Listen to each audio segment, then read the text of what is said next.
boa tarde, meu Jaguaribe, muito boa tarde, amigos telespectadores aqui da 104 FM do Pode Misturar. Estamos recebendo a fisioterapeuta Maria Luísa. Seja bem-vinda, Maria, mais uma vez aqui no nosso programa. Já pode pedir música, né? Pela terceira vez. Já posso pedir a música, viu? Maria, muito obrigado por sua participação aqui, por você ter aceitado o nosso convite. Hoje nós vamos falar sobre lesões no ambiente de trabalho, como identificar e como prevenir. E a gente vai falar um pouquinho sobre LER e DORT, né? Você poderia conceituar, mas primeiramente falando, né, que a Maria Luísa, ela é fisioterapeuta, acupunturista e também formada em Reiki nível 3. A mulher é poderosa mesmo, né? Pois é, hoje a gente vai falar sobre um assunto que eu ainda não tinha abordado aqui na rádio. As outras vezes eu vim falar sobre acupuntura, né? E aí eu já tinha prometido de retornar aqui e entrar dentro da área da fisioterapia. E nada mais importante do que falar sobre as lesões ocasionadas pelo trabalho, que é um tema muito atual, mas pouco discutido e muitas vezes nem compreendido nem pelos próprios trabalhadores, nem pelas próprias empresas, né, para que ofereçam a melhor qualidade de trabalho e de vida para os seus empregados. Quais são as lesões mais comuns, Maria, assim, que você encontra no seu dia a dia, na sua prática? Geralmente os pacientes vão reclamar de tendinites, as lombalgias, cervicalgias, né? Tem também as dores musculares, que é a mialgia. Tem também relação com a fibromialgia, que é uma doença de origem emocional, mas que às vezes pode estar relacionada ao trabalho, né? A gente tem um foco na questão do sistema osteomuscular, mas a gente também não descarta a questão emocional, porque com o avanço da tecnologia houve uma maior cobrança para que as pessoas deem um rendimento cada vez maior no seu ambiente de trabalho. E isso gera uma sobrecarga. Inicialmente ela começa no aspecto emocional e aí ela vai desencadear na parte física. Quando as pessoas começam a sentir dores, é uma dor no ombro, é uma dor na lombar, é uma dor no joelho, é nas mãos. E aí inicialmente ela não consegue identificar o porquê e nem o que está dando origem àquela lesão. E quando ela vai realmente se dar conta do problema, ela já está com uma lesão instalada já em grau 3 ou grau 4, né? Porque nós temos 4 graus de nível de sintomas. E inicialmente, o nível 1 você sente o desconforto, mas você não dá muita atenção. Quando você vai chegando já no grau 3 e no 4, você já não tem mais rendimento no seu ambiente de trabalho, você já começa a se ausentar, você já começa a ter uma queda, inclusive no seu ambiente pessoal, na vida social, na sua vida familiar, na vida doméstica, né? Então é importante que a gente esteja atento a alguns sintomas para que a gente possa prevenir e evitar a evolução dessas doenças. Por isso que na saúde tem um termo que é muito utilizado, que é olhar o paciente de forma holística, né? De forma integral, porque tudo está interligado, né, Maria? Desde o emocional até a parte física. Exatamente. Se você não estiver bem mentalmente também, a resposta vem no físico, né? Com certeza. E assim, é importante a gente lembrar que essas doenças, elas podem ter origem no ambiente de trabalho, mas elas também podem ter relação com outras atividades, né? Eu ministrei uma palestra recentemente sobre esse tema e algumas pessoas me questionavam se elas eram específicas do ambiente de trabalho. E eu disse que não. Por exemplo, uma bursite. Você pode desenvolver por outra atividade que você exerce. Às vezes até uma atividade física mal executada. Na academia, por exemplo. Na academia, por exemplo, quando você não respeita o seu limite. Né? Você tem um profissional ali te orientando, mas às vezes você quer ir além. Né? Então você pode desencadear uma lesão dessa. O que é importante a gente ter em mente é que na avaliação, quando o paciente vem, você tem uma noção de quando os sintomas iniciaram. Sim. Porque se você vai executar um trabalho e você já tem inicialmente, né, alguns sintomas, o trabalho ele pode piorar essa condição e aí ela não vai ter origem especificamente no trabalho, né? Ou então você está saudável e você vai executar aquele trabalho e aí a partir dali, dependendo de como seja a execução dele, se você vai manter a postura por um tempo prolongado ou se você vai realizar o movimento repetitivo, aí você pode desencadear. Porque o termo LER seria lesão por esforço repetitivo. Mas isso foi uma denominação inicial. Quando não se tinha ainda né, uma compreensão de todos os fatores que podiam desencadear. Então, hoje a gente já sabe que pode ser pelo esforço repetitivo, pelo movimento repetitivo ou pela manutenção da postura. Se você não tem um intervalo no seu ambiente de trabalho, já está equilibrando aí a postura, né? Então, assim, se você não tem um intervalo, você mantém a postura ali fixa, tá? Passa 2, 3 horas sentado. Ali você está ocasionando algum tipo de desequilíbrio no sistema ósseo-muscular, nos músculos, na parte óssea, né? E às vezes a pessoa não está atenta. O que é que ela está preocupada? Em ter o rendimento no trabalho. E a consciência também é tudo, né, em relação à consciência corporal. Porque no início do trabalho você chega, né, a postura é impecável. Só que depois você vai encurvando, de repente vai relaxando, né? Quais são as dicas que você daria para as pessoas, para os trabalhadores, né, para eles ficarem atentos? Porque às vezes a gente nem percebe, né? Primeiro, não é que a gente tenha que se adaptar ao trabalho, né? Mas a gente precisa ter um certo condicionamento físico para o trabalho que você vai executar. Né? A gente tem que ter uma qualidade de vida fora também, para poder ter uma qualidade de vida dentro do ambiente de trabalho. A prática da atividade física regular seria uma forma de manter o seu condicionamento, né? E aí também tem a ver até com a disposição dos móveis, né? Por exemplo, essa cadeira que eu estou sentada, se eu fosse trabalhar aqui, ela não me ofereceria, ergonomicamente falando, um conforto, né? Ela é grande para mim, ela é alta, então eu fico com o pé pendurado, né? O pé fica balançando, ele não está apoiado no chão. Então isso iria gerar o quê? Um estiramento dos músculos do quadril. Você gera um peso do seu joelho para o tornozelo. Então você vai gerando todo um desequilíbrio muscular por conta disso. Você não tem apoio, né? Aqui para os braços, ela é livre. Então, você, até se fosse digitar, eu não teria apoio para os cotovelos, né? Aqui, pela altura, até que dava certo eu passar um dia digitando, mas eu não teria apoio para o cotovelo. E aí, com o tempo, né, eu iria sentir a sobrecarga desse trabalho. Então, assim, seria interessante avaliar a condição do espaço, porque quando você vai ver pela perspectiva da ergonomia, você vê a parte de móveis, você vê a parte de climatização, você vê a parte de iluminação, distribuição, né, do material que você vai trabalhar, se você vai trabalhar com arquivos, como é que está organizado esses arquivos, se você não tem uma cadeira giratória e você tem os armários ou na lateral ou um pouco mais atrás. Você vai estar sempre rodando o seu tronco, né, girando o tempo inteiro para pegar... Se esticando, se esticando. E aí, com o tempo, com a repetição desse movimento, você vai ter a consequência das dores. E depois da dor já vai passar para músculo, vai passar para questão de vértebras, né, ligamentos. Mas isso aí vai levar um tempo. Pode ser até dentro de meses, né, dependendo da repetição. Você já pode começar a sentir dentro de alguns meses algum efeito desse movimento que você faz no seu trabalho. Então pronto, a pessoa que está nos assistindo ou nos ouvindo sobre esse tema, como é que ela pode identificar que ela já está começando a ter um desses problemas? Quais são os sinais, quais são os sintomas? Sempre é a dor ou nem sempre? Você pode sentir formigamento, você pode sentir dormência, né? Tem a questão do inchaço também no local. Você percebe que quando você está executando aquele trabalho, geralmente a dor inicia quando você começa a fazer aquele movimento, aí ela para quando você para, né? Se tiver já bem avançado, você pode perceber que ela permaneceu durante o trabalho, você vai para casa, a dor lhe acompanha. Você permanece sentindo aquele desconforto, você permanece sentindo aquela dor. Já seria num grau 3, né? Então, as pessoas vão identificar que no ambiente de trabalho ela pode sentir só o desconforto, aí parou de fazer aquele movimento, passou.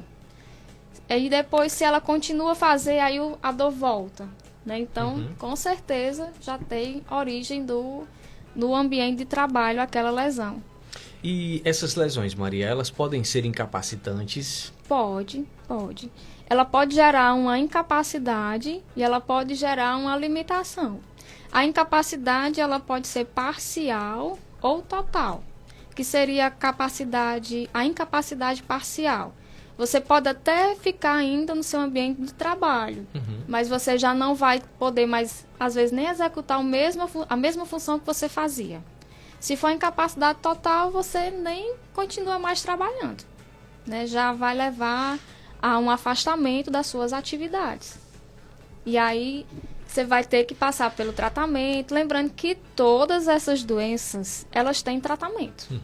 Se ela não responde a um tratamento, por exemplo, dentro da fisioterapia, aí tem a indicação cirúrgica. Mas todas elas têm tratamento.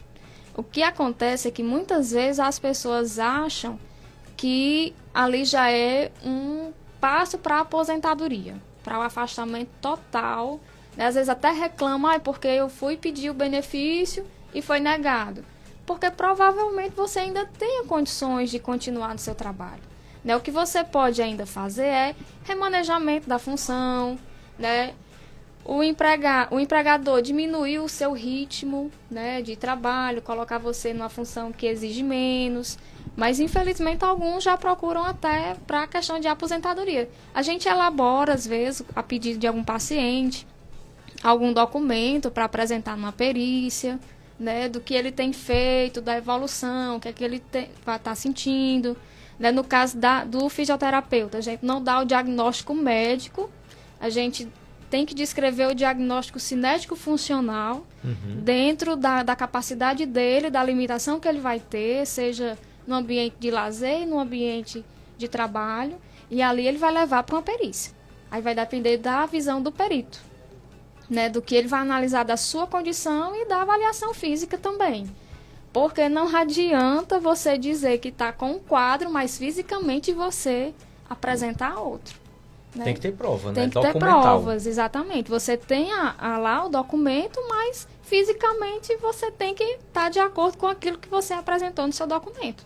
Então, infelizmente, algumas pessoas reclamam porque não conseguiu, mas é porque no entendimento do perito, você ainda tem condições de continuar na sua atividade laboral. Eu acredito que na sua prática, você deve ter recebido já algumas pressões, né, de alguns pacientes. Olha, você tem que botar isso aqui, hein, Maria? Exatamente. Imagine. Teve um caso de um paciente que ele só tinha 5 sessões. E era um quadro de lombalgia, né? Hoje em dia a gente entende a lombalgia, que seriam as doenças como hérnia de disco ou as fases iniciais, né? Que algumas pessoas até confundem. Acha que lá no laudo da tomografia ou da ressonância, quando tem abaulamento discal, protusão discal, já é propriamente a hérnia. Você está nas fases iniciais da hérnia. Se você fizer um tratamento, né, arrisca mesmo, seguindo tudo aquilo que nós fisioterapeutas solicitamos, e não tendo uma vida sedentária, você não chega à hérnia discal. Né? Você vai ficar naquelas fases iniciais, porque, enfim, eu costumo dizer que todos nós vamos ter, de alguma forma, alguma lesão. Porque nós vamos estar passando pelo processo de envelhecimento, e com o processo de envelhecimento, a gente tem ainda um nível de evolução até iniciar um processo de regressão. Né? A gente vai ter um crescimento, e a partir de uma certa idade, a gente já começa a ter as perdas. Né? Isso é natural para todo mundo. É a partir de que idade, Maria? 30, 40 anos. Já estamos dentro, Maria. A gente já está dentro, com certeza. A gente já está dentro desse processo que a gente já ganhou em máximo de evolução, de crescimento. E agora a gente já começa um processo de, não vou dizer de decadência, eu vou dizer de perdas, que a gente já tem que estar atento, fazendo as atividades físicas, a alimentação adequada, para manter a qualidade de vida na terceira idade. E nós já recebemos aqui também a Delfina, a gente já falou sobre essa questão do envelhecimento, e a gente precisa planejar o envelhecimento, né, Maria? Com certeza. A gente tem que ver o envelhecimento, né, dentro da sua amplitude, que é uma fase muitas vezes mal compreendida pelas pessoas, né? Eu fiz todo um trabalho na época da faculdade dentro do envelhecimento, né? Dentro da percepção que as pessoas tinham do envelhecimento, porque muitas pessoas acham que é o fim, né? E na verdade não é. A gente, na nossa idade, a gente tem que pensar no envelhecimento como uma fase ativa ainda. Eu posso ainda executar uma atividade, eu posso ter meus momentos de lazer, eu tenho que manter o máximo da minha autonomia, mas eu só vou chegar a esse envelhecimento se eu me preparar agora. E aí eu tenho que entender que realmente eu vou ter algumas perdas, né? Eu vou ter desgaste da parte óssea, eu vou ter um enfraquecimento da parte da musculatura, mas tudo isso numa proporção ou numa intensidade que vai de acordo com o meu estilo de vida agora. E pode ter as compensações também, né? A gente já sabe que haverão essas perdas, mas a gente já pode ir trabalhando para poder compensar de alguma forma, né? E assim, a gente está num período, né, na atualidade, né, da sociedade, que as pessoas elas acabam prolongando até sua vida útil no trabalho. Né? Você vê pessoas com 50, 60, 70 ainda querendo trabalhar. Bem produtivas, Bem né? produtivas. E isso é muito bom. Né? Isso é para ser até uma forma de manter as pessoas ativas. Né? Isso é bom para a mente. Né? Isso é bom para o contexto em geral do ser humano. A gente precisa ter um estilo de vida que a gente tenha como é que eu posso dizer? A gente tem uma razão, né? A gente tem uma motivação diária. Que né? Na saúde mental chama-se projeto de vida, né? Você Exatamente. sempre está projetando algo lá na frente para te motivar. Quando você chega naquele ponto, você já faz uma reprogramação, um replanejamento. Quais serão os meus próximos passos aqui para frente? Isso é o que nos dá motivo para viver, né? Exatamente. A não ser que você não goste do trabalho que você faça. Que já é outra situação. Que já é né? outra situação. Eu digo muito que assim, eu quero envelhecer trabalhando. Eu amo o meu trabalho. Tanto a fisioterapia quanto a acupuntura. Eu acho que quando se eu chegar aos 80, eu quero continuar trabalhando com minhas agulhinhas, né? Mas, e lançando energias positivas com reiki, né? Com certeza. De todas as formas, a gente tem que ter realmente esse projeto de vida, né? E na execução do trabalho também. Se a gente for analisar, a gente passa mais tempo no ambiente de trabalho do que no nosso ambiente familiar. Né? É verdade. A maioria das pessoas passa de segunda a sábado no seu ambiente de trabalho. E ali elas têm que ter até um amor, uma identificação. Né? Eu falava na palestra que eu dei recente, há umas 2 semanas, que muitas vezes o descontentamento com o ambiente de trabalho ocasionava essas lesões. Quando você não gosta do trabalho que você faz, quando você não tem motivação para ir para o seu ambiente de trabalho, quando não é uma coisa que você se identifica. Né? E hoje a gente tem uma identificação com o trabalho. Na maioria das vezes você escolhe uma faculdade, né? Você vai estudar e você depois vai executar. Né? Algumas pessoas se identificam, continuam ali estudando, se profissionalizando naquela área de sua escolha. Mas muitas pessoas vão para um tipo de trabalho porque elas não tiveram outra opção. É a opção que apareceu. Mas elas talvez não se identificam, não têm vocação para exercer aquela função. E daí começam as insatisfações e aí vai desencadear todo esse processo. Por isso que muitas pessoas acabam se lesionando e já buscam a aposentadoria porque elas querem se afastar daquilo dali. Aquele ambiente para ela é ruim. Quando você gosta do trabalho que você faz, você tem outro rendimento. Você gosta, você procura fazer o melhor, né? Então, tudo é um contexto, desde a questão de você estar naquele trabalho porque você gosta ou por necessidade. A maioria é por necessidade, é por sobrevivência. E aí você vai estar executando uma coisa que você não gosta. Rapaz, deve ser assim um suplício, né? A pessoa tá dentro de um trabalho que realmente a pessoa não quer estar ali, naquele ambiente, né?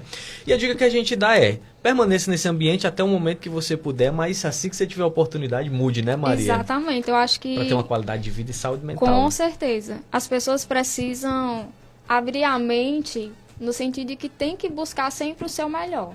Buscar o melhor no seu trabalho, buscar o melhor na sua vida pessoal, né? Às vezes a gente está muito preocupado com a parte física e esquece de alimentar o interior. Né? Como é que você também leva a sua vida fora do seu trabalho? O que é que você faz? Deve ser uma pessoa que é procrastinadora, ao invés de você ir se ocupar com outras atividades, uma boa leitura, né? Ter um momento de lazer, viver um momento de silêncio também, porque eu costumo dizer que as pessoas vivem muito barulho.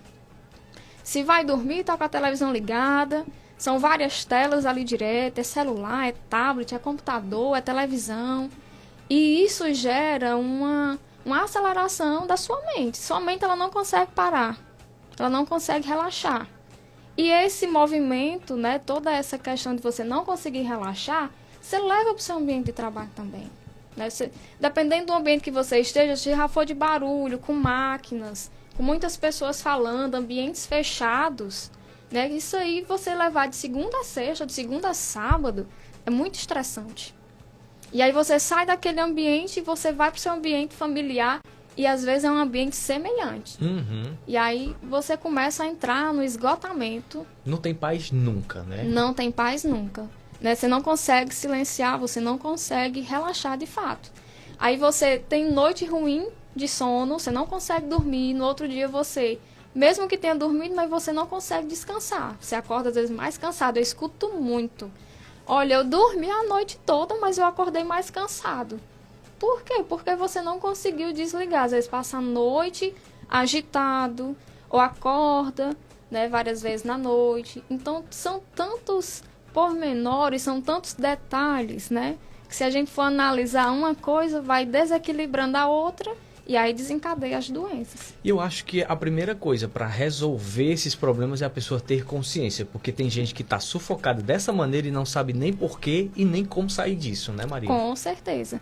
Tá ali tão focada, né, naquele trabalho ou naquela cobrança de dar um rendimento que ela não observa, ela não percebe que está nessa situação. E às vezes um colega ou outro observa que você está mais estressado ou você não consegue estabelecer uma comunicação com seus colegas. É uma forma de você demonstrar que você está no esgotamento. Esse esgotamento que a gente hoje tem a síndrome de burnout, né? Que entra dentro, não da Lerdort, mas ela tem também uma influência na parte física, que você vai sentir dores musculares, o cansaço físico, né? E isso vem especificamente, eu acho que é a única doença que é de origem específica do trabalho, é a síndrome do esgotamento, né, do trabalho. É quando você já chega numa fase que já não aguenta mais, né? Você já não consegue mais nem executar a sua função. E aí você entra num quadro que tem vários sintomas. Você tem a ansiedade, você tem a questão de alterações gastrointestinais, a pessoa vai ter diarreias, vai ter as gastrites, né, refluxos, tudo isso em função do esgotamento no trabalho.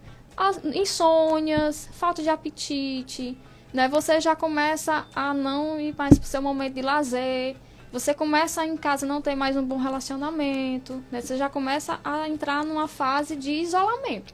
Você se isola em casa e, consequentemente, também no trabalho. E existem outros sintomas, né? São vários, são bem 20 sintomas associados à síndrome de burnout, que é específica do trabalho. O Paulo Muniz está dizendo assim: precisamos a cada vez mais valorizar os nossos profissionais capacitados, né? E ele falou aí sobre essa questão que a gente está falando, ele botou tenso. Realmente é um momento muito tenso, né, da vida de uma pessoa que está passando por esse processo. E quando a gente fala em transtornos, quando a gente fala em síndromes, é muito complicado, porque, por exemplo, quando é uma doença, a gente tem um causador, né, um agente etiológico, então a gente sabe a origem e o médico diagnostica, né, e pronto. Agora, quando se fala em síndrome, já é um pouco mais complicado, porque é uma junção de vários sintomas, né, para chegar até o burnout, né, Maria? Exatamente, você tem que realmente estar atento e procurar os profissionais qualificados para isso, não guardar. Eu costumo dizer que quando você guardar a doença, né, você corre o risco de lá na frente você ter que tratar algo mais complicado de se resolver, né? Quando você prefere não se cuidar, você vai acabar tendo que tratar da doença. Quando você não cuida da saúde, no futuro você vai ter que tratar da doença. Tem gente que não quer perder tempo fazendo uma atividade física promovendo saúde, mas lá na frente ela vai ter que tratar alguma doença.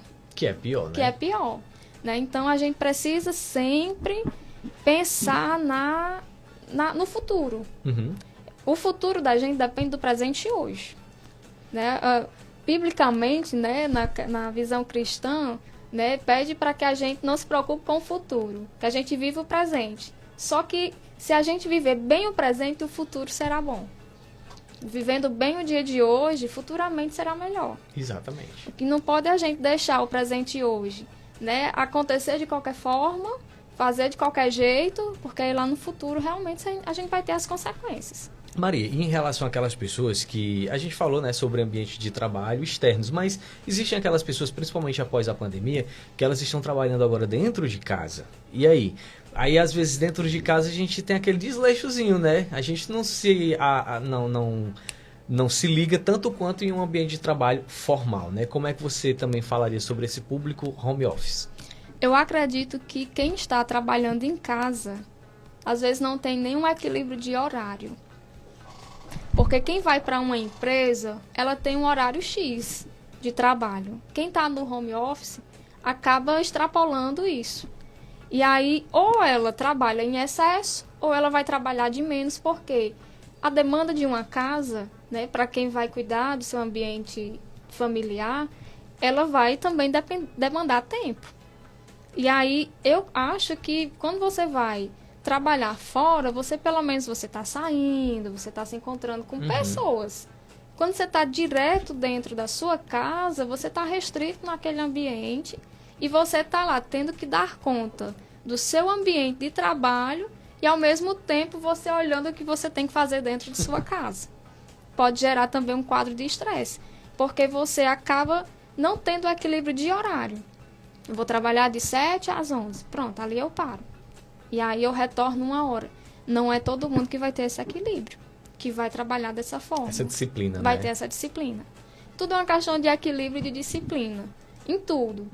Né? No trabalho, na vida pessoal, na sua vida, né? De forma geral. Você tem que ter um equilíbrio, uma disciplina para saber que esse momento é para isso, esse momento é para outra coisa.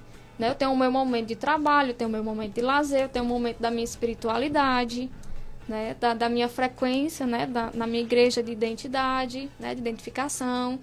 E que uma coisa não vai atrapalhar a outra. Eu consigo, no meu dia a dia, executar várias coisas, né? Que se eu for relatar as coisas que eu faço diariamente, né? São várias. Eu sou mãe, né? Tenho filha, tenho minha casa, tenho meu trabalho, tenho minhas atividades de igreja, né? E tudo é bem delimitado. Eu consigo organizar de forma que eu esteja em tudo sem que isso me sobrecarregue tanto, né? Então, é uma questão de equilíbrio, de determinar horários, o tempo exato para fazer cada coisa, para que nem me estresse e nem me gere, né, futuramente algum tipo de lesão. E aqui a gente anda sobre vários tipos de temas e assuntos, né? A gente aqui nos bastidores, nós estávamos falando sobre os 7 princípios, né, que regem o universo do Kybalion, e tem um dos princípios que é a polaridade, né? Que você tem que estar no caminho do meio, nunca nos extremos, né? Nunca na ociosidade extrema e nunca também no trabalho em excesso, mas sempre tendo aquele equilíbrio, né, Maria? Exatamente. O caminho do meio, como a gente costuma dizer. Você tem que ter bem definido aquilo que é importante, né? E aí você nem tange tanto para um lado, nem tange tanto para o outro, nem vai viver ocioso, que infelizmente é uma tendência da nossa sociedade atual. As pessoas estão muito ociosas por conta do celular. Você perde muito tempo só em rede social, olhando o celular. Você sai do Instagram, você vai para o Facebook, é só um replicador. Você está o tempo inteiro alimentando sua mente com coisas que só estão duplicadas. Mesmas informações, né? As mesmas fotos, né? As mesmas coisas. Os mesmos temas, Os mesmos temas, os mesmos assuntos. Você está alimentando sua mente com a repetição. Às vezes você não dorme bem à noite porque você ficou horas no celular olhando a mesma rede social. E aí você deve perder o seu momento de repouso, de descanso. Sabe uma coisa que eu já prestei atenção? Eu passo até, exemplo, 3 horas da manhã, exemplo, no telefone. Agora eu digo assim, não, vou só estar aqui e vou ler umas 3 páginas de um livro. Eu não consigo ler um parágrafo, cai, já dorme. Engraçado, né? Ou então você não consegue manter a concentração. Você lê um parágrafo, você vai olhar o celular. Exatamente. Para ver quem foi que mandou mensagem, o que foi que aconteceu, qual foi a última notícia, né? Então, a gente acaba realmente perdendo coisas boas. Eu costumo dizer que uma das formas mais prazerosas de alimentar a mente da gente e o espírito é a leitura. A leitura, eu sou uma fã de leitura, né? Tenho meus livros, né? Às vezes eu não consigo ler continuamente, porque tenho as minhas responsabilidades, mas é um momento de lazer para mim, é a leitura. E ali eu estou alimentando, me desconectando da tela, né? Porque eu sou uma adepta do livro, realmente, físico. Hoje a gente tem a possibilidade, o tablet, né? Como a gente até conversava, que eu disse que tinha sido um investimento de estudo para mim. Eu consigo ver os artigos, porque hoje em dia a gente trabalha muito em cima das guidelines, que são os artigos científicos que vão nortear os tratamentos a partir do estudo. Então eu preciso estar lendo. Então, para maior conforto da minha visão, para não ter um cansaço mental, o tablet me ajuda nesse aspecto. Mas eu gosto da leitura do livro. Por quê? No tablet você tem que desligar a internet. Porque o tempo inteiro vai chegar a notificação. Entendeu? Então eu desligo, me concentro naquele artigo, porque quando chega uma notificação você vai olhar. E o livro não. O livro é você e ele, né? Você e a sua concentração naquela leitura e, com certeza, a aprendizagem, a fixação daquele conteúdo se torna melhor. Realmente é uma imersão, né, Maria? É uma Você imersão. mergulha dentro daquele universo. E o livro físico, ele tem aquela questão que você rumina, né? Que você fica meditando em cima daquele tema, daquele assunto, realmente para você absorver de maneira mais integral, né? Seria uma forma de você desestressar saindo do ambiente de trabalho, por exemplo. Né? Às vezes a gente sai do ambiente de trabalho, tá cansado, tá sobrecarregado. E como que você vai lidar com isso depois, né? Saindo fora daquele ambiente? Será que você traz essa sobrecarga para sua casa, para o seu dia a dia? Como é que você faz para... Que eu acho que a gente precisa aprender até a dividir, né? O meu ambiente de trabalho, ele é para meu trabalho. Quando eu saio do meu ambiente de trabalho, eu vou para minha casa. Então, o meu trabalho ficou da porta para fora. Ali eu já estou no meu ambiente familiar. Então, eu já tenho outras coisas para me preocupar. O que acontece também é que muitas pessoas acabam levando os problemas do trabalho para dentro da sua casa. Elas não conseguem, né, sair daquele ambiente. Ou vice-versa. Ou você traz o problema da sua casa para dentro do ambiente de trabalho. E ali você vai ter um desequilíbrio em tudo. Você não vai conseguir nem ter o bom rendimento que você deveria ter. E assim, a gente sabe que não é fácil. A gente está falando daquilo que é o ideal, mas realmente fazer essa separação não é fácil. É necessário realmente, voltando ao que a gente falou anteriormente, ter consciência e disciplina para poder fazer isso, né, Maria? Falando sobre a questão da Alé-Dort, né? Quando a Alé-Dort pode causar afastamento? Que a gente falou sobre a questão do afastamento, mas quando de fato o paciente receberá esse afastamento? Quando, por exemplo, ele não consegue mais executar uma função do seu corpo. Vamos ter como exemplo uma bursite ou uma tendinite. O paciente não consegue mais movimentar seu braço, né, na sua amplitude normal. Ele não consegue mais movimentar. Aí poderia ser caso de um afastamento temporário para que ele possa se tratar. Para que ele possa buscar um profissional na área para ele se tratar. E ali, dependendo do andamento do seu tratamento, se ele corresponder ao tratamento, né, ele vai voltar às suas funções. Se ele não corresponder, existe a possibilidade da cirurgia. Só vai para afastamento total quando ele perde a sua função. Por exemplo, há um rompimento de tendão e o paciente, mesmo depois de uma cirurgia, não consegue mais executar um movimento. Pode acontecer. Cada pessoa ela vai ter uma resposta específica, uma resposta diferente, né? Nem todo mundo vai ter uma recuperação total, né? Eu costumo dizer que eu não posso comparar a recuperação de um paciente com a recuperação de outro, né? Eu vou dar aqui um exemplo.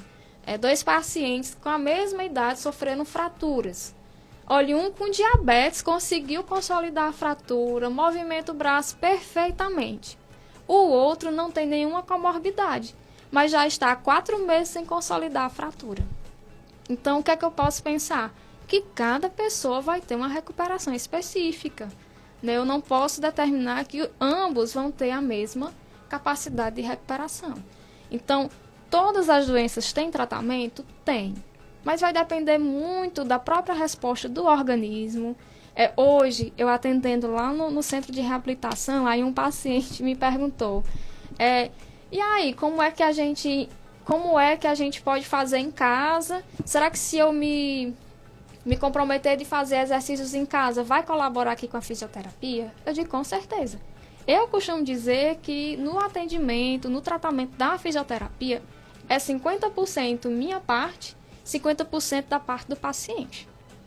Eu recebo ele só 2 vezes na semana, né? Então, nos outros dias, como é que ele se comporta? Como é que ele se cuida no seu dia a dia? Né? Hoje, avaliando o outro, eu disse, olha, a senhora agora vai ter que se adaptar. Se a senhora não consegue mais movimentar o ombro, enquanto a senhora estiver em tratamento, né, vamos readaptar as coisas na sua casa. Se a senhora tem armários que a senhora utilize objetos diariamente, a senhora agora vai deixar tudo mais próximo, né, para a senhora tentar se resguardar, tentar se adaptar a uma nova rotina até concluir seu tratamento.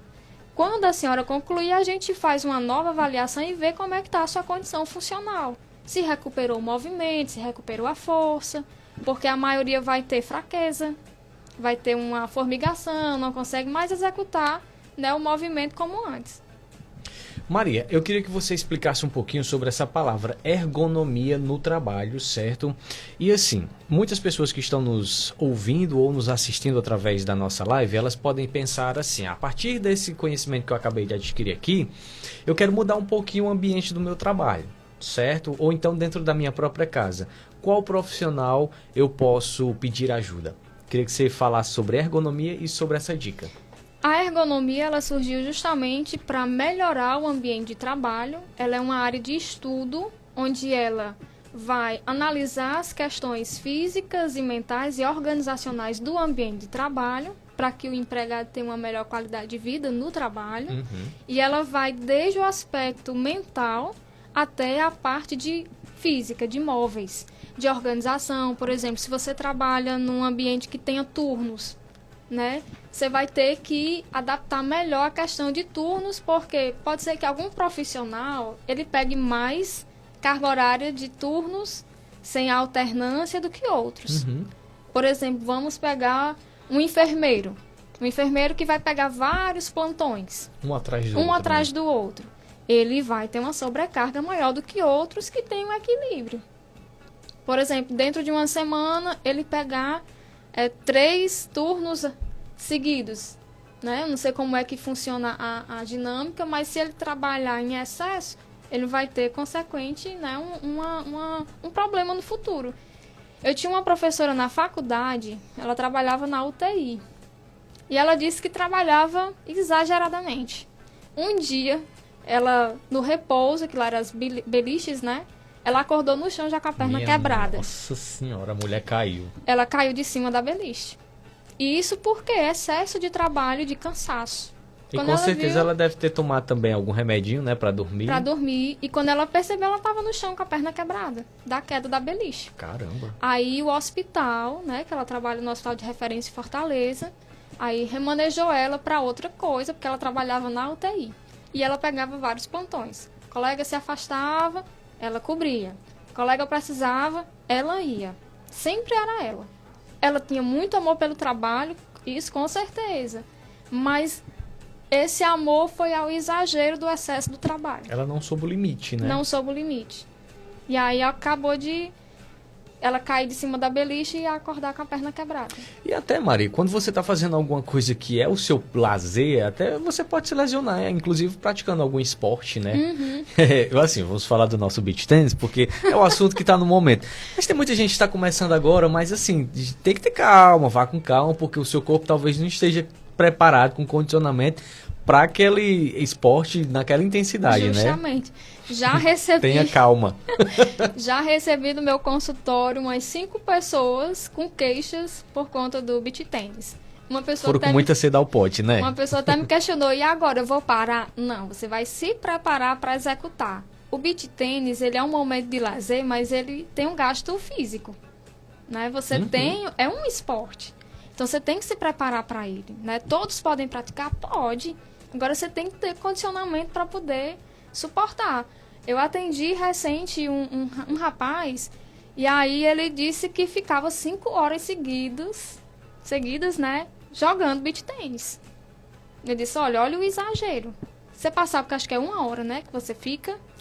Pronto, não, você até o tanto que der certo aí, que o dinheiro der. E, aí, e que tiver disponibilidade da quadra. E aí, enfim, a pessoa acabou passando muito tempo. Eu disse, olha, não é... Exagerou, né? É um exagero, né? É o prazer, é o esporte, mas tudo tem que ter um equilíbrio, tem que ter um limite. Aquela história que a gente estava falando, as polaridades, né? Os excessos sempre são prejudiciais, né? Aí, geralmente, as pessoas estão vindo com queixas de ombro, né? Esse rapaz, tanto era ombro... como era joelho, né? Eu até brinquei, eu vou deixar minha propaganda nas quadras de beach tênis. Pra ganhar dinheiro, hein? Pra ganhar dinheiro. Eu vi um vídeo de que eu sigo uns fisioterapeutas, né? E o cara passando no CrossFit. Aí ele com a legendazinha, observando meus futuros pacientes, né? Porque você pode praticar, mas existe, infelizmente, o excesso.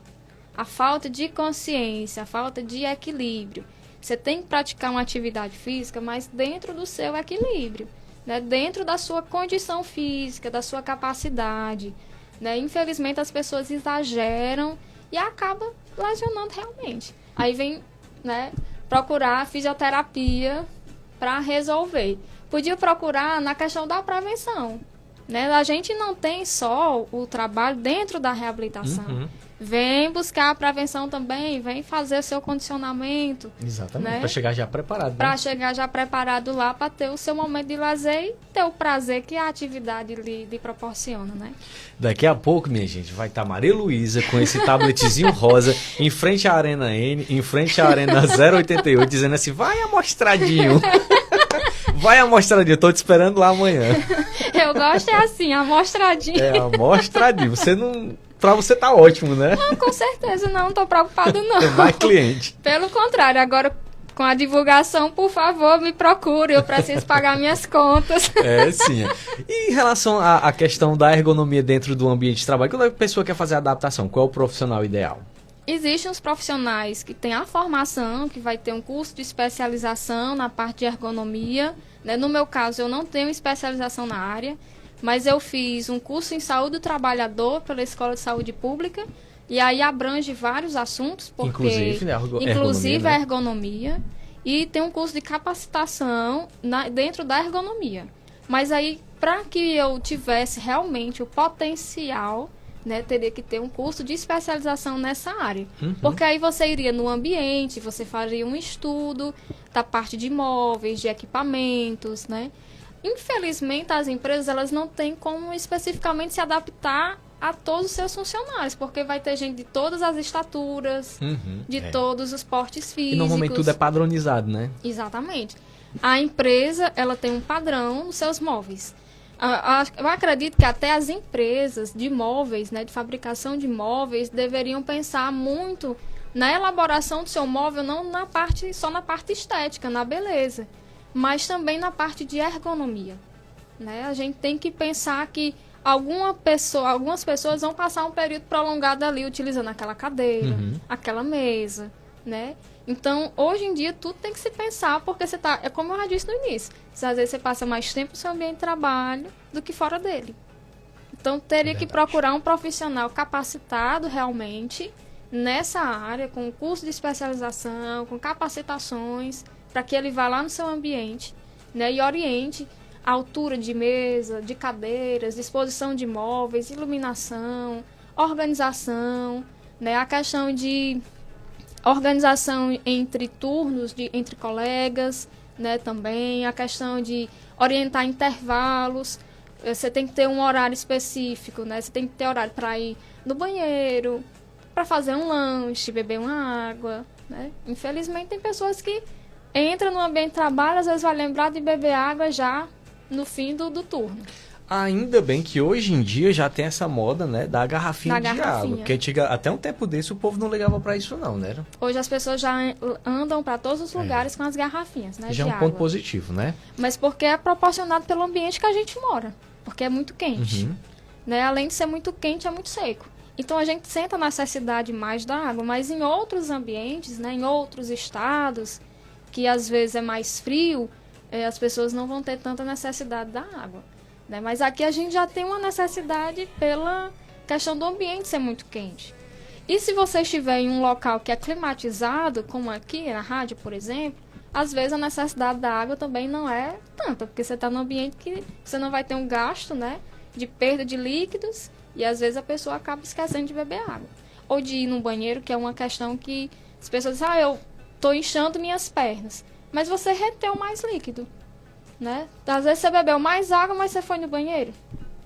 Né? Não teve a eliminação, né? Você não teve a eliminação. Então você está predispondo os inchaços nas pernas, nos pés, né? Porque é aquela história, o organismo ele sempre vai dar um jeito, né? Se entrou, vai ter que sair Vai de um ter que jeito ou de sair. outro, né, Maria? Ou vai se distribuir de forma errada. Então, né? exatamente.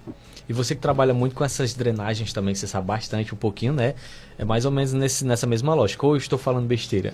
A drenagem, que algumas pessoas confundem, a drenagem linfática, ela está relacionada realmente à parte de edemas, né? Vai ter uma relação com a parte de sistema urinário também, mas aquilo que a gente drena é linfa, né? As pessoas acham, você fez a drenagem, eu fiz muito xixi, né? Acha que a gordura tá indo ali. Ali não é gordura, Não é né? gordura, gente. A gente está drenando o sistema linfático. E aí, no nosso corpo, tem uns locais específicos para acontecer essa drenagem.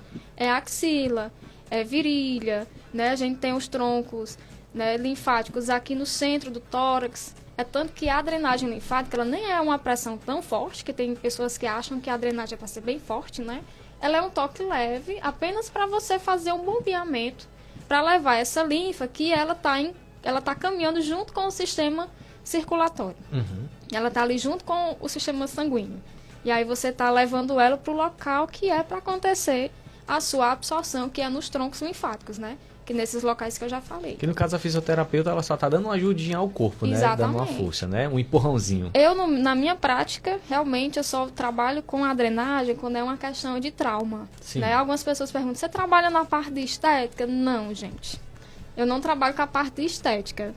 Por não me identificar. Eu gosto da raiz mesmo da minha profissão. Então, se eu recebo um paciente que sofreu uma fratura, está no pós-operatório, aí eu faço a drenagem para diminuir o inchaço que, consequentemente, vai ter. Mas não com a finalidade de promover a estética, de pós-cirurgias de estética, como algumas pessoas já me procuraram, e eu sempre encaminho para os colegas que eu sei que trabalham nessa área. Que são especialistas naquele Que são foco, especialistas né? naquilo dali. Agora, Maria, em relação aos domínios, né, da ergonomia, existem aí 3 domínios, né? Você pode falar um pouquinho sobre eles? Existe o domínio físico, né, o mental. Deixa eu procurar aqui.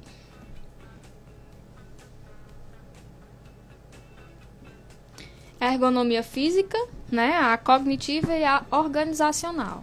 A física é justamente voltada à questão da disposição dos móveis, né, que você vai utilizar, e do maquinário também. Tem pessoas que vão trabalhar com máquinas, né, com recursos que você vai ter que manusear ali na sua empresa.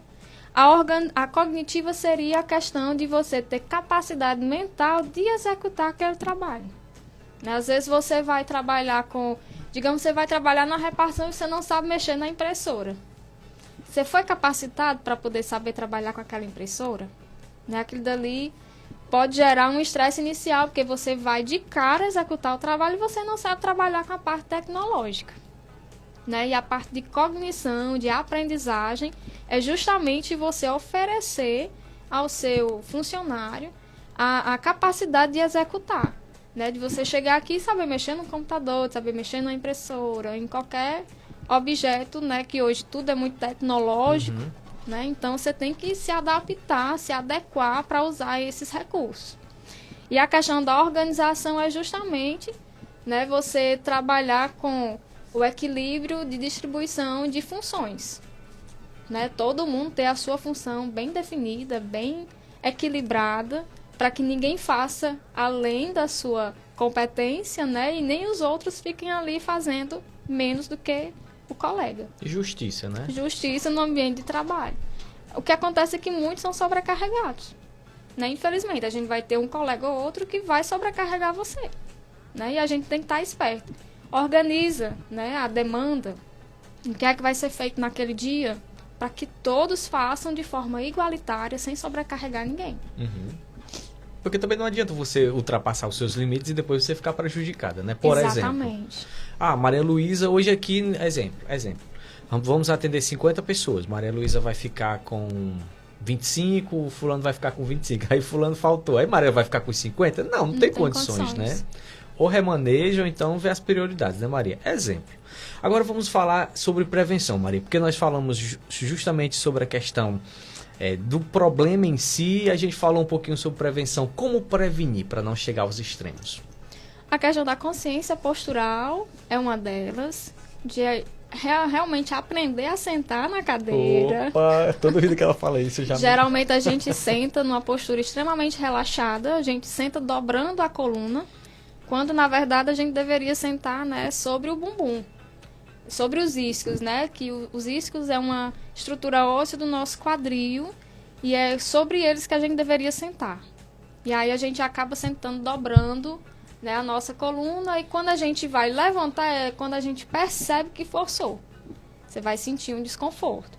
E aí você tem a questão das pausas, de fazer os alongamentos, né? Hoje em dia já tem a ginástica laboral, que algumas empresas adotam, né? Levam um profissional capacitado, geralmente fisioterapeuta ou educador físico, para trabalhar com a ginástica laboral, ali no ambiente de trabalho. Logo no início do trabalho, o profissional está lá, e aí vai fazer uma série de exercícios, de alongamentos, para poder você, né, se preparar para o seu dia de trabalho. Aí tem a questão do uso de apoios ergonômicos para os punhos e pés, né? Quando eu falei aqui da cadeira, eu tinha que ter um apoio para os meus pés, ou então a cadeira poder baixar, né? Hoje em dia a gente já tem a maioria das cadeiras com esse controle, né? De ir para um nível mais alto e para um nível mais baixo. Maria, nós estamos falando, obviamente, do ambiente de trabalho formal, mas isso também serve para a dona de casa, né? Que está nos ouvindo. Com certeza. Ela pode aplicar isso no seu dia a dia, né? Com certeza. Às vezes a gente, no nosso ambiente doméstico, a gente tem umas condutas meio doidas, né? Às vezes a gente não sabe nem distribuir aquilo que a gente usa mais no dia a dia, né? As panelas, né? Como é que você armazena suas panelas? Como é o armário dos seus produtos de limpeza? É muito embaixo, é muito em cima, né? A altura de pias, né? Às vezes a dona de casa tem uma pia extremamente alta ou extremamente baixa, né? O exagero da limpeza também, a pessoa quer lavar a casa todo dia, né? Quer fazer uma higiene exagerada todo dia, né? O ideal é que você distribua, né? Se você não tem uma função, um trabalho, você está ali só focado na sua casa, você é dona de casa, né? Que, gente, querendo ou não, acho que quem é dona de casa trabalha mais do que a gente. É um trabalho que nunca acaba, que vai sempre ter o que fazer, né? E acaba gerando também estresse. E também pode ocasionar todas essas lesões também. E aí você tem que realmente ter um equilíbrio. Hoje eu vou fazer isso, você se dedica a isso. Amanhã eu vou fazer isso. Por exemplo, no meu dia a dia, o sábado é o dia da faxina. Eu me dedico a fazer uma faxina mais pesada. E no decorrer da semana, eu vou só mantendo. Se a pessoa, se eu fosse fazer a mesma faxina que eu faço num sábado, todo dia, não tinha condições. Ou quando eu chegasse do meu trabalho, né, como eu tenho uma rotina de trabalho, hoje eu me organizo assim. Nos dias que eu trabalho pela prefeitura, eu evito trabalhar no meu consultório particular. Justamente para que eu tenha um tempo de repouso, né, que é outra coisa que às vezes a gente não tem. A gente volta para casa, mas não tem um tempo de repouso, para dar tempo do seu organismo se recuperar daquela atividade que você fez ao longo do dia. E aí eu procuro me preservar nesse sentido. Eu vou me adequando, me equilibrando de maneira que eu também tenha um pouco de repouso, né? Porque senão daqui a pouco, né, quem vai estar precisando da fisioterapia sou eu. Porque o fisioterapeuta é o próprio instrumento de trabalho, né? Suas mãos, né? O seu tato. Com certeza. Né, hoje no meu ambiente de trabalho eu já procurei adequar algumas coisas, alguns instrumentos, né, para preservar minhas mãos, né? Não digo que não tenha lesões já, com certeza, porque são 13 anos de trabalho, onde as mãos é o meu instrumento de trabalho. Mas eu já me programo, eu já me adequo com alguns instrumentos que já me preservam mais, a saúde, né? Já me dão um conforto. É um investimento um pouco maior, mas pelo menos tem qualidade na hora de executar os Com trabalhos, certeza. né? Eu digo muito, eu acho que eu mais invisto no meu ambiente de trabalho do que mesmo, talvez eu tenha um retorno. Né? Eu acho que a profissão da gente tem sempre que ser investido, né? Em equipamentos, instrumentos, né? Em conhecimento, que isso é fundamental. E aí, por exemplo, aqui o Edilânio, se eu for analisar aqui o ambiente de Edilânio, para ele não tá ruim. A altura do computador, né, tá no nível dos olhos, né? Se for num ambiente que exija o uso de equipamentos e itens de proteção, a pessoa vai ter que usar, seja um óculos, né, seja um protetor de audição, seja capacetes, joelheiras, caneleiras, né? Tem que usar. Tem até não sei se vocês já viram aí pelos Instagrams da vida, ele é um advogado trabalhista. Aí ele chega pro profissional, aí o rapaz tá sem um capacete, né? Ele disse assim: ei, fulano, o que é que tu prefere? É uma paulada na cabeça ou um capacete na cabeça? Né? Aí eu disse: não, eu vou colocar o capacete na cabeça. Aí chega, tá sem as luvas. O que é que você prefere? É uma mãozada na mão ou as luvas? Aí, não, eu prefiro as luvas. É uma forma de brincadeira, né? Para que a pessoa diz, ou é uma coisa extrema, ou é aquilo que é para ser feito de forma correta. Né? Bem, eu achei tão interessante, né? Até engraçado a abordagem, né, do profissional. Como se você tivesse, se você não fizer isso, vai acontecer isso, né? E assim, falando sobre os equipamentos de proteção individual, né, os EPIs, a gente, nós que somos da saúde, né, às vezes, principalmente quem está dentro de hospital, tem que estar todo paramentado, porque às vezes você está dentro do hospital, quando você sabe, a pessoa nem te reconhece, que é tanta coisa, é máscara. Mas assim, são equipamentos necessários que vão te proteger, né, Maria? Exatamente. E às vezes tem profissionais que simplesmente não usam. Calçado fechado, né, as luvas, as máscaras, os gorros, os jalecos, né, são itens, né, que vão te proteger de infecções, de contato com secreções, né? Inclusive o jaleco, por exemplo, que a gente estava até conversando, né, ele só pode ser utilizado dentro do ambiente de trabalho. Você não pode ir para todo canto com jaleco, nem farda, né? Não tem condição, né? Você está transportando alguma bactéria, algum vírus que ficou ali no seu jaleco, né? Você tem que ter esse cuidado, né? Atualmente eu tenho jalecos de todas as cores, né? Eu gosto de inovar. Pois é o jeito. Então, né, pensando nessa inovação, algumas pessoas estranham porque habitualmente o jaleco é o branco, né? Culturalmente o jaleco é o branco. Mas para a nossa dinâmica de trabalho, outras cores também são interessantes, né? Você acaba tendo uma funcionalidade, às vezes, até maior. Mas, assim, tem pessoas que realmente não respeitam o uso de máscara, né? A gente tem na nossa dinâmica do ambiente de trabalho, principalmente depois da pandemia, o uso de máscara, de gorros, de luvas, sapatos fechados, né? Dependendo do ambiente, se você vai ter contato ou não com alguma secreção, ele vai lhe proteger de infecções.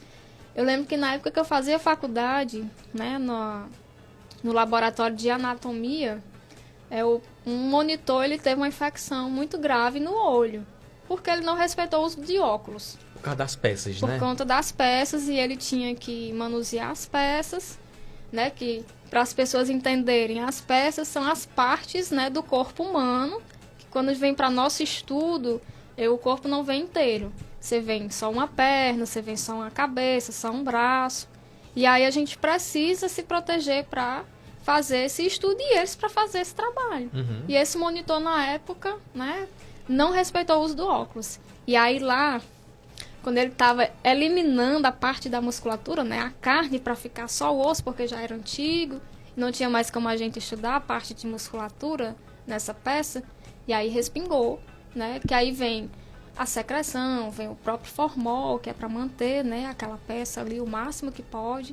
E aí ele ficou um bom tempo afastado do ambiente de trabalho. Bem, né, depois? Ficou bem, mas ele retornou depois. Retornou, né? Que bom, graças a Deus. Olha a importância, né, Maria? E assim, pra gente finalizar o nosso bate-papo, Maria, eu queria que você falasse sobre o momento de relaxamento, né? A importância desse momento, como fazer. E também nas suas redes sociais, eu já vi que você falou sobre a respiração pranayama. O que seria essa respiração? Como fazer? Ela é uma técnica do yoga, né? E como eu trabalho com a acupuntura, né, a gente acaba indo, né, para essas outras vertentes também da medicina tradicional chinesa, né, e das terapias integrativas. E a respiração pranayama seria uma técnica também utilizada também para controle da ansiedade, além do relaxamento. E seria de que forma? Você prender um lado do seu nariz, né, e respirar profundamente. Quando você fosse soltar o ar, você libera esse lado que estava preso e prende o lado contrário, para poder fazer a outra respiração profunda pelo lado que você liberou. Faça uma demonstração agora. Então você prende... Olha para nossa câmera ali. Você prende, no caso aqui, minha narina direita, né? E você respira. E quando for para soltar, solta pela boca e solta pela narina que está liberada. Aí mantém presa a narina esquerda, respira fundo. Quando for para soltar, troca a narina e solta. E aí você pode fazer um ciclo de 10, de 20 respirações profundas, sempre alternando, né, o lado do nariz que você vai puxar a respiração. Quais os benefícios dessa técnica? Além de você ter uma respiração mais profunda, que vai beneficiar seu pulmão, você consegue fazer um relaxamento mental, promover um relaxamento da mente. Né, você vai conseguir, né, ter uma respiração mais tranquila, desacelerar o pensamento. Né, isso poderia ser praticado dentro das empresas. Né, às vezes você está no pico do trabalho, no pico do estresse, aí vamos aqui dar uma paradinha. O chefe marcou uma reunião. Todo mundo... Faz melhor a respiração. Fazer a respiração para poder relaxar. Todo ambiente vai ter seu nível de estresse. Né? A diferença é como você vai lidar com esse nível de estresse. Né? Como é que você vai tentar equilibrar essa situação. Querendo ou não, seja aqui, seja no meu ambiente de trabalho, em todos os ambientes, a gente vai ter uma cobrança, né? A gente vai ter que dar uma resposta diante dessa cobrança, né? Mas tem as formas da gente manter, né, essa cobrança, porque assim, cobrar é importante. Né? O ser humano, eu acho que ele só funciona realmente se houver uma cobrança. Eu quero que você faça isso, mas dentro do limite da pessoa. Do respeito, e do né? respeito. Né? Existe também, eu já até comentando um dia desse com uma pessoa que...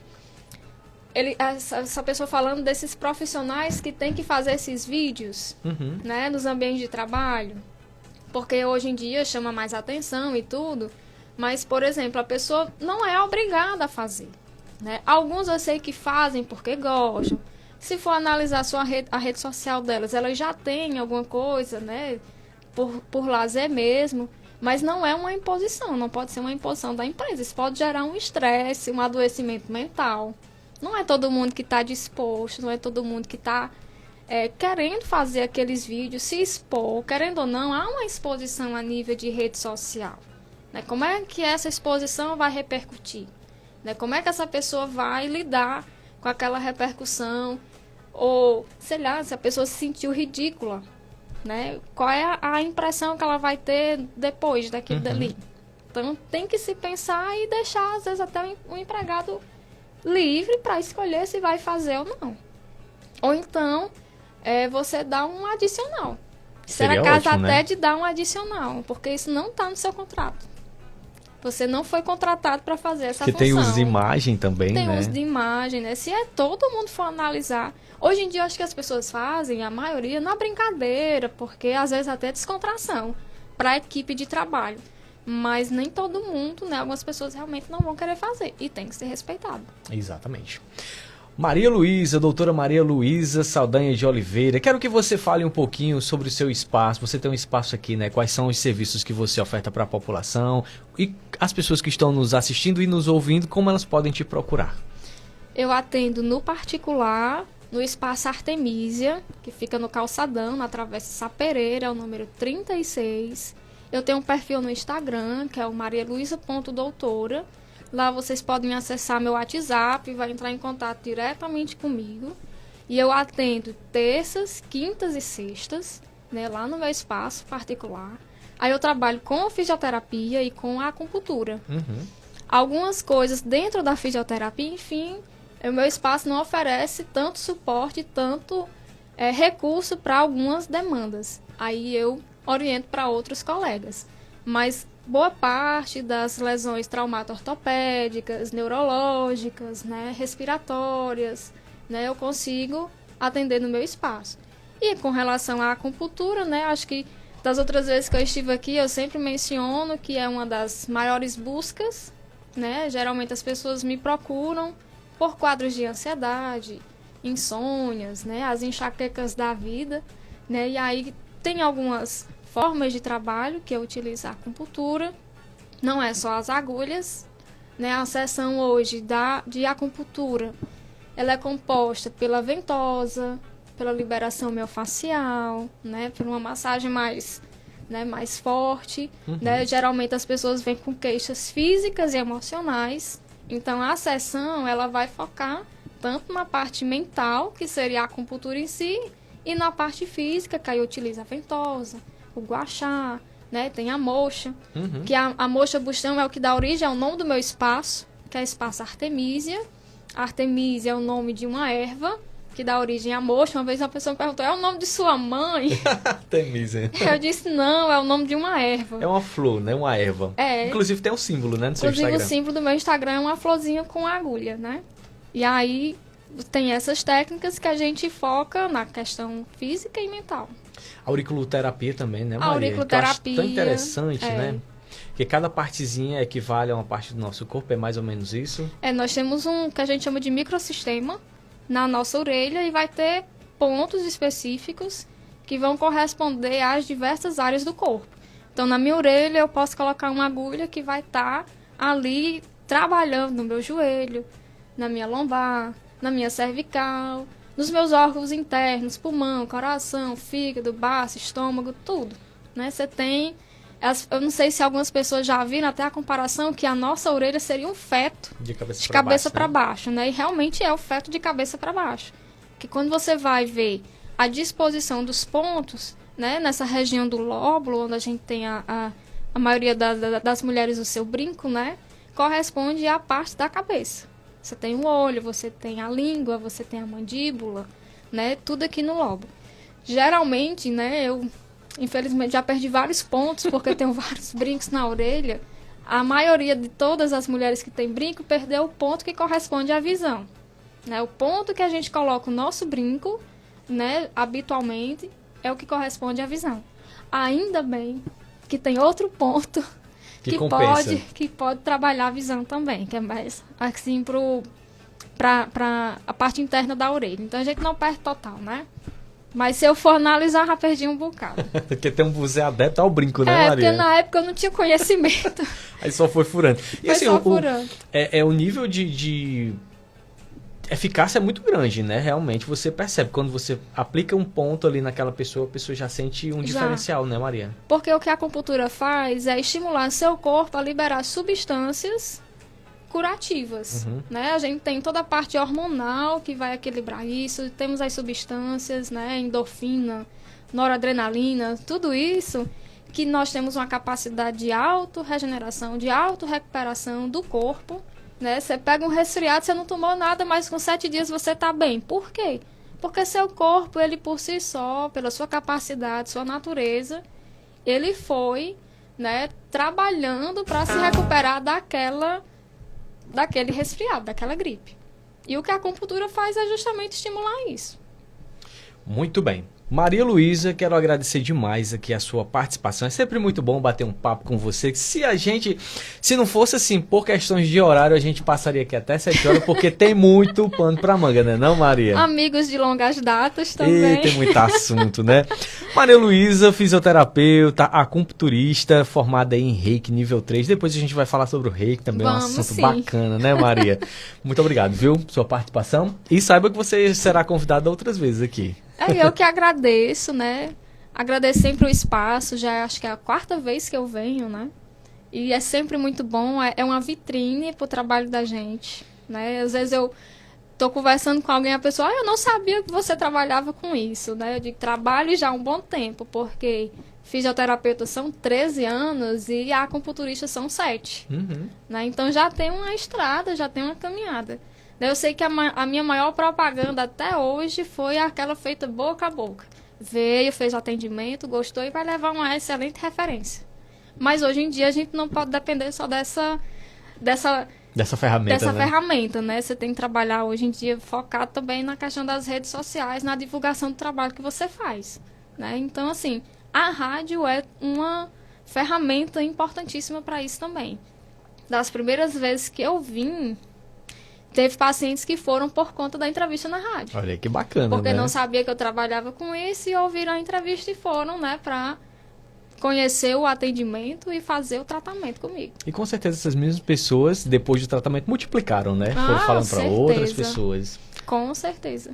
Pois eu só desejo muito sucesso para você, que você se capacite, que você agregue muito mais conhecimento para você trazer para cá, porque o programa da gente agradece também, viu?